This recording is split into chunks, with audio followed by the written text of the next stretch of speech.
माता दी भक्तजनों, जय माता दी। दशहरे के इस पावन अवसर पर मैं आप सबको माता रानी की एक ऐसी अनोखी कथा सुनाऊंगी जिसमें कैसे उन्होंने महाघमंडी महिषासुर का वध किया, कैसे बुराई पर अच्छाई की विजय हुई।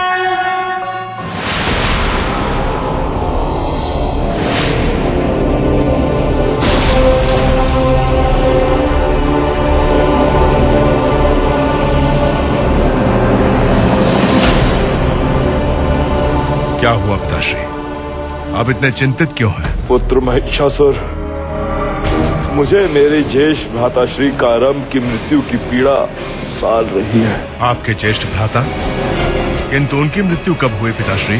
दुष्ट इंद्र ने छल से मेरे ज्येष्ठ भ्राताश्री के प्राण हर लिए।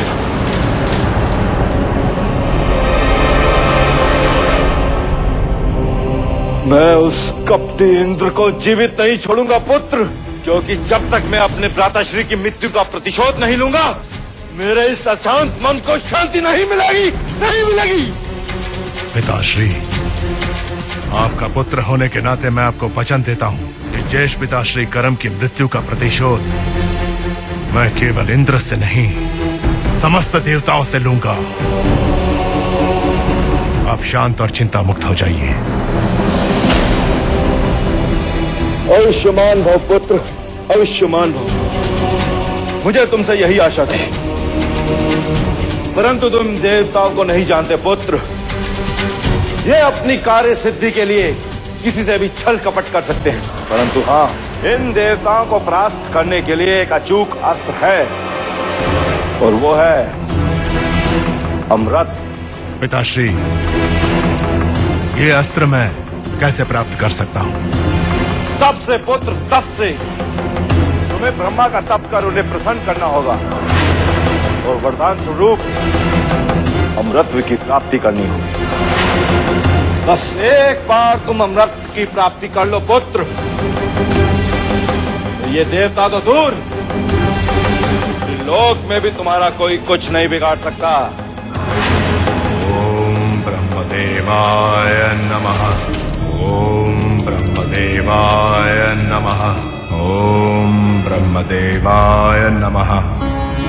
ओम ब्रह्मदेवाय नमः।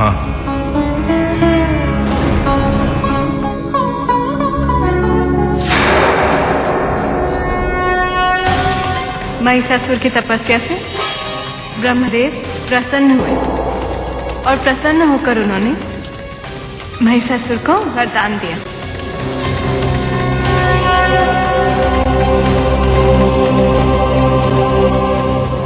पुत्र महिषासुर,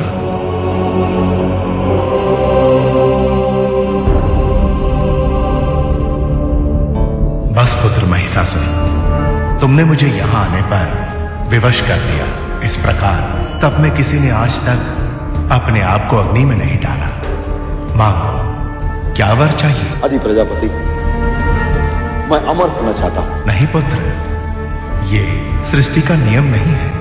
जन्म लेने वाले को एक न एक दिन मृत्यु की गोद स्वीकार करनी ही पड़ती है। नहीं आदि प्रजापति, यदि आप मुझे अमृतत्व का वर नहीं दे सकते, तो मुझे ऐसा वर दीजिए कि सिवाय स्त्री के मुझे कोई नहीं मार सकेगा। तथास्तु।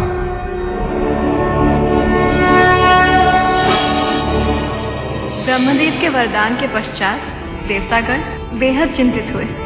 सारे देवता मिलकर उस समस्या समाधान के लिए एकत्रित हुए। श्री हरि भगवान विष्णु की जय। सकल सृष्टि के पालक एवं रक्षक श्री हरि भगवान विष्णु, आपको तो ज्ञात ही है कि वो दुर्दांत राक्षस महिषासुर देवलोक पर अधिकार कर बैठा है। देवता और उनके परिजन गिरी कंदराओं में छुपकर अपना जीवन व्यतीत कर रहे हैं। प्रभु, हमें सूझ नहीं रहा है कि हम क्या करें। असुर सेना के सामने हमारी देव शक्ति कहीं टिक नहीं पा रही है। हमें तो कुछ समझ में नहीं आ रहा प्रभु। ब्रह्मदेव के वरदान से युद्ध तो दूर, अपने प्राणों की रक्षा करना असंभव हो गया है।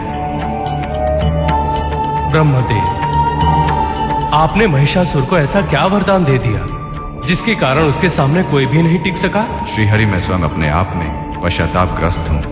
मैं नहीं जानता था कि मेरे वरदान से ऐसी स्थिति उत्पन्न हो जाएगी। इस कठिन स्थिति से निकलने का केवल एक ही रास्ता है।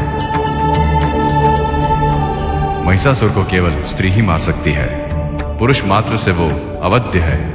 श्रीहरि, अब आप ही बताइए, सृष्टि में ऐसी कौन सी स्त्री है जो महिषासुर का मर्दन कर सके?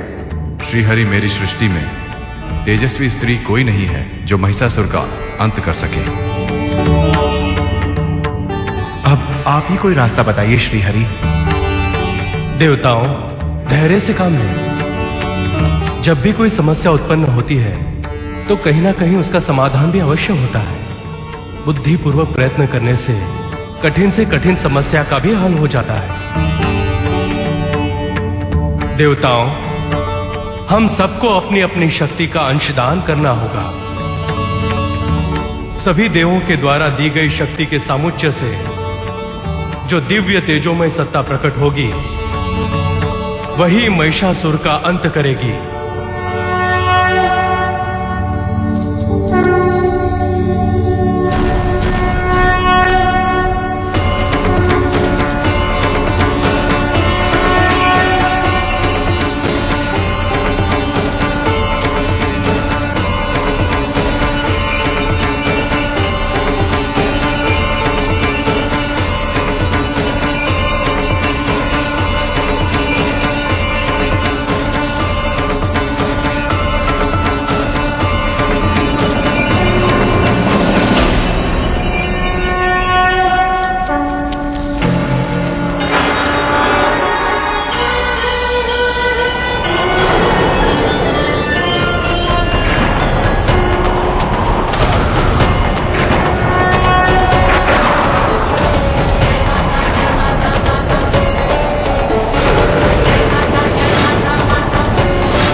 मंत्री, ये क्या हो रहा है?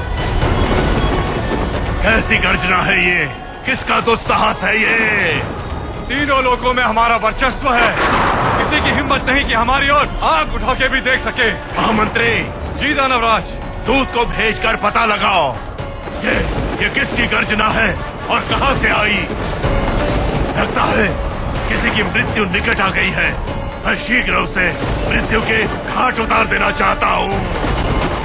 दूत, प्रस्थान करो। जो आज्ञा महाराज।